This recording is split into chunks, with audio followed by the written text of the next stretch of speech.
What is up, everybody, and welcome back to Guitar Lessons at Rhapsody. This is week 6. If you guys are returning, it's nice to see you guys again. If you guys are brand new to the course, what is up? Welcome. And yeah, without further ado, go ahead and grab your guitar and get in your standing and seating position for this week, and make sure that you're all tuned up, and we're going to go ahead and get started. Alright, so the chords and triads that we are going to be learning this week are your E, major, minor, augmented, and diminished chords and triads. So, first, let's go through the chord spellings of each one, and then we'll start learning how to play these guys. Alright, so, first up, we have E major. Now, E major's chord spelling is the first is an E, the third is a G sharp, and the fifth is a B. Moving on to E minor, we have chord spelling, which is the first is an E, the flat third is a G, and the fifth is a B. Moving on to E augmented, our chord spelling for that is the first is an E, the third is a G sharp, and the sharp fifth is a B sharp. Moving on to E diminished, we have our chord spelling, which the first is an E, the flat third is a G, and the flat fifth is a B flat.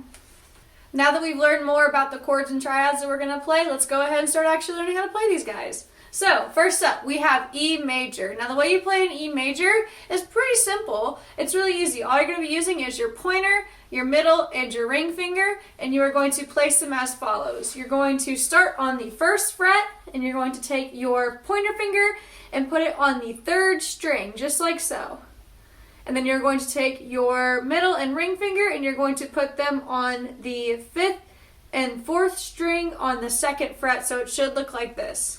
And the way you strum an E major is super simple. You just strum all the strings. There's no strings that you have to skip or ignore. You just strum all 6 strings, and it should sound something like this.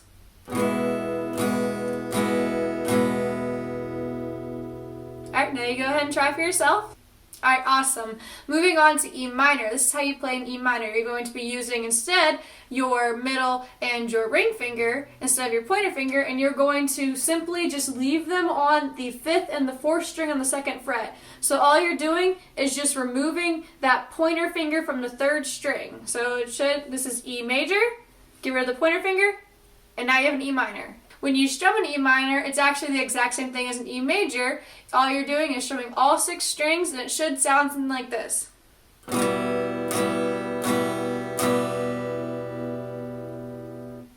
Now you go ahead and try for yourself. Alright, here's how you play an E augmented. You're going to be on the 5th fret, so you're going to count over 1, 2, 3, 4, 5. That's your 5th fret, and you're going to be using your pointer, your middle, and your ring finger again, and you're going to place them as follows. On the 5th fret, you're going to place your pointer finger across 2 strings, which is a tie, and you're going to be playing the 3rd and 2nd string with your pointer finger, just like so. And then you are going to take your middle finger, and you're going to put it on the 6th fret on the 4th string, and then you are going to be taking your ring finger, and you're going to be putting it on the 7th fret on the 5th string. So it should look like that. Alright, and when you strum this, you're strumming all the strings just like E major and minor, and it should sound something like this. Just a general disclaimer, it does sound a little bit funny, but that's because it's augmented, and augmented doesn't sound good on guitars. So, here's how it should kind of sound. Ready?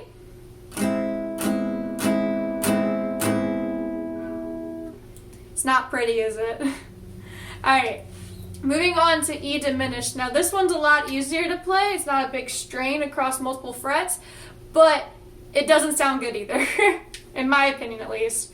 Alright, so here's how you play an E diminished. You're going to be using your pointer and your ring finger, and you are going to be placing them on the 1st and 2nd fret as follows. So you're going to take your pointer finger, and you're going to put it on the 5th string on the 1st fret, and then you're going to take your ring finger and put it on the 4th string on the 2nd fret. And when you strum it, you're going to be strumming the 6th, 5th, 4th, and 3rd strings only, not the 1st or 2nd. So if you want to make it a little bit easier, you can strum up instead of down, but it should sound something like this.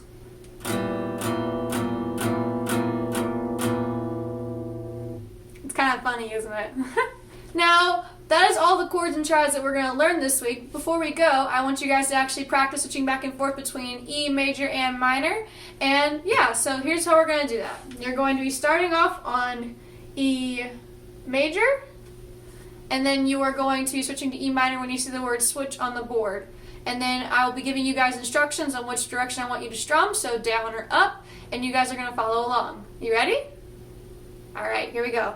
Starting on E major. 1, 2, 3, 4.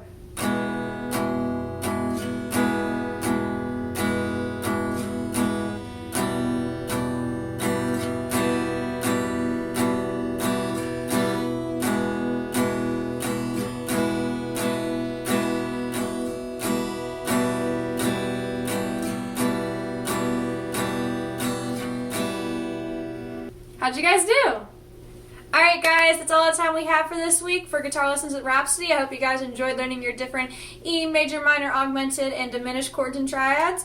And I hope you guys practice these at home yourself with the strumming pattern that I've given you. You guys can practice strumming between the other chords that you've learned. If you guys are new this week, you can check out my other videos from the past couple weeks where I covered different chords all the way from A to G, and you guys can learn them. And I hope you guys have a great rest of the week.